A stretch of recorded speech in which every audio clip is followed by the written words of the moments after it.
The Spirit clearly says that in later times, some will abandon the faith and follow deceiving spirits and things taught by demons in 1 Timothy 4:1. How do you know if you've been duped? How do you know if you've been subject to the New Age group? How do you know if you're actually a progressive Christian? Well, today we're going to talk about 8 New Age deceptions, and I'm going to offer Bible refutations of these New Age deceptions. So stay tuned.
Wolves in sheep's clothing have begun infiltrating our churches, spreading false doctrines and duping millions.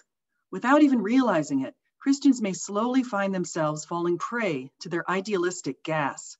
Thinking preachers' lofty ideas and wishful thinking have merit. I was held hostage once to such notions for around 2 decades, but then Jesus made himself known to me, letting me know that he only is the way, the truth, and the life. New Age and related belief systems, such as New Thought, progressive Christianity, liberal Christianity, and Universalism, are defined in a variety of ways. Yet many share the following 8 somewhat interrelated ideas. 1, the law of attraction. 2, pantheism. 3, oneness. 4, pluralism. 5, dualism. 6, mysticism. 7, Jesus as mercy, but not justice, and 8, universalism. So the intention here of this video is to offer a brief synopsis of each, along with biblical refutations. The law of attraction is the idea that positive or negative thoughts bring positive or negative experiences into your life. Thoughts are made from pure energy, and positive energy from your mind attracts positive energy from the universe, while negative energy from your mind attracts negative energy from the universe. Advocates oftentimes try to explain these ideas using science, such as quantum physics, yet critics have condemned such positions as unfalsifiable pseudoscience. They believe if you focus on God as love and the universe as God, you'll become one with God and love by connecting your energies and vibrations to that in the universe. Let us not forget that the very first lie to be told in the Bible was when Satan told Eve that she could be like God. Pantheism is a broad topic with a variety of interpretations, but one commonality is a belief that the universe is a manifestation of God and that God is identical to the universe. Pantheists believe everything is God and God is immanent in the universe. In contrast, the Bible teaches God is omnipresent in the universe and transcendent to it. In other words, God's presence and being are both within and outside of the universe. He is not within nature, however, but supernatural, just as he is not within sin or evil, but transcendent to it. He is not a passive, unintentional force, but rather an intentional, active moral lawgiver. He is concurrently in our past, present, and future, and is unbounded by the constraints of our linear time. Hast thou not known? Hast thou not heard that the everlasting God, the Lord, the creator of the ends in the earth, fainteth not, neither is weary. There is no searching of his understanding. That's from the Bible. Oneness is an attempt to transcend the mind to connect with everything in existence on every level in the universe. Advocates believe you can be one with the universe to achieve nirvana, which is a spiritual utopia of immense joy and bliss. Your soul can tap into the greater soul of the universe when you focus on your sacred self and explore connections between your mind and that of the universe. In contrast, Christianity teaches us to focus on God, not on the self. Here's a quote from the Bible: "Looking unto Jesus, the author and finisher of our faith, who for the joy that was set before him endured the cross, despising the shame, and is set down at the right hand of the throne of God. For consider him that endured such contradiction of sinners against himself, lest ye be wearied and faint in your minds." End quote. Religious pluralists believe we should respect the diversity of belief systems, as we all need to harmoniously coexist in society. It corresponds to perennialism, which posits that all religions are variations of the same universal truth. Advocates, therefore, push for tolerance for alternative beliefs.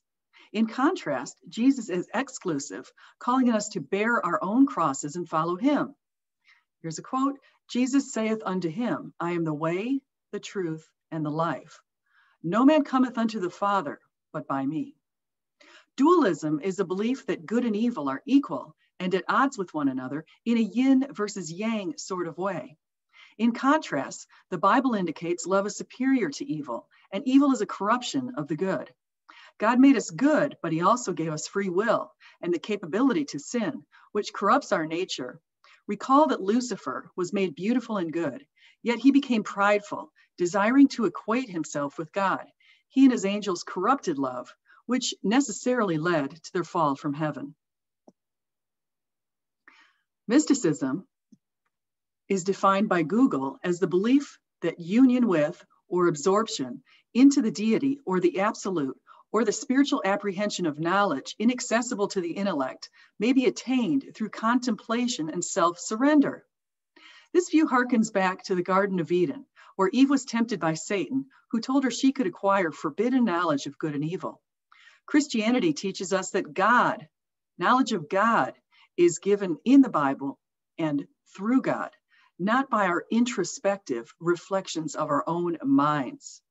Here's a quote: "If any of you lack wisdom, let him ask of God, that giveth to all men liberally, and upbraideth not, and it shall be given him."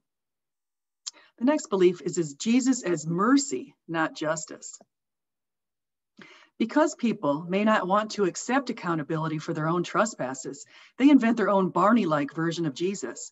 This view claims Jesus is all love and no wrath. He is all merciful with no justice, and he would never condemn anyone to hell.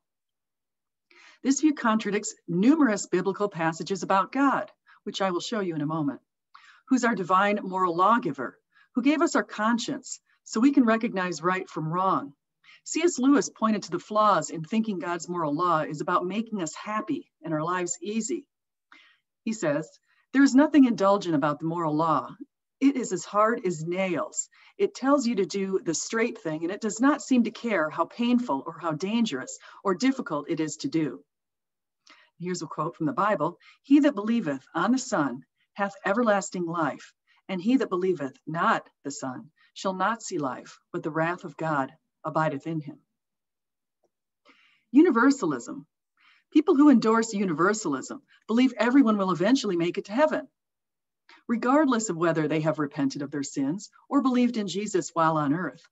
Since the Bible strongly refutes these claims, pastors who've adopted these views claim the original Greek and Hebrew passages on eternal fire, eternal torment, and eternal punishment are erroneous, and in existence in hell, or Hades or Sheol, is temporary. Their ideas are based on wishful thinking, not sound biblical doctrine. In the parable of the rich man and Lazarus, for example, the rich man is never named. After living a life of luxury in the midst of a sore-covered beggar named Lazarus, who longed for his table scraps, the rich man found himself in the flames of Hades. In his agony, he spotted Abraham and Lazarus in a much better distant place across a chasm. So he called out, begging for water to relieve some of his pain. Abraham reminded him of his life of luxury and Lazarus's life of suffering. The script had been flipped. The rich man asked Abraham to warn his 5 brothers about Hades, but Abraham did not. This parable paints a grim picture of time in Hades, which is the Greek translation of the Hebrew word Sheol. Various translations of the Psalms equate Sheol with death. Sheol is a place where the dead go, which is below. People reside in Sheol until the day of judgment, whose date only God knows. When Jesus died, he went down to Sheol and freed the saints, bringing them to heaven. Others remained in darkness and silence to await the day of judgment. A quote, multitudes who sleep in the dust of the earth will awake, some to everlasting life, others to shame and everlasting contempt. Jesus reminded us we need to test the spirits and always check whether what we've learned is consistent with the scriptures. In Galatians 1:8, Paul says, but though we or an angel from heaven preach any other gospel unto you than that which we have preached unto you, let him be accursed. Such a prophecy is useful, addressing Muslims and LDS Mormons and others in modern times. And right now, I'm just going to go over some of the verses that you can look at to confirm the problems in these passages. Hebrews 3:5, Psalm 22:1, Matthew 27:46, 1 John 3:9, Deuteronomy 32, Joshua 24:19, 1 Peter 2:22, 2 Corinthians 5:21, Hebrews 7:26-27, Matthew 5:48, Revelation 1:8, 2 Peter 3:8, 1 Timothy 1:17, Romans 6:26, Hebrews 7:3 and 13:8, Psalm 92, Isaiah 40:28, Jeremiah 24:7, 29:13, John 17:3, Isaiah 26:3, Colossians 3:1, and Hebrews 3:1 and 12:1-2.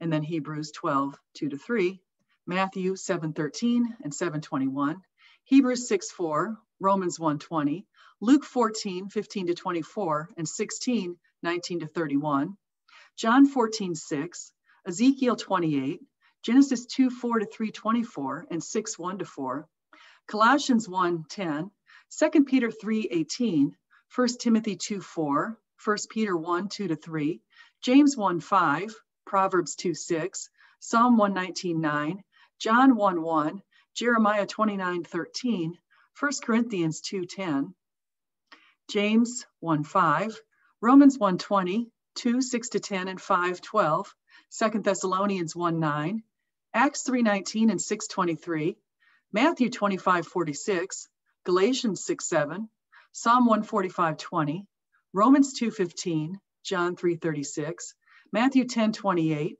23:33, 25:46, Mark 9:43-48, Luke 16:23, and John 3:36. Luke 16:19-31, Psalm 88:3, Psalm 88:5, Deuteronomy 32:22, Daniel 12:2. So I hope you really enjoyed yourself today. Just remember, whatever you do, whether you eat, drink, or whatever you do it all for the glory of God.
a great day.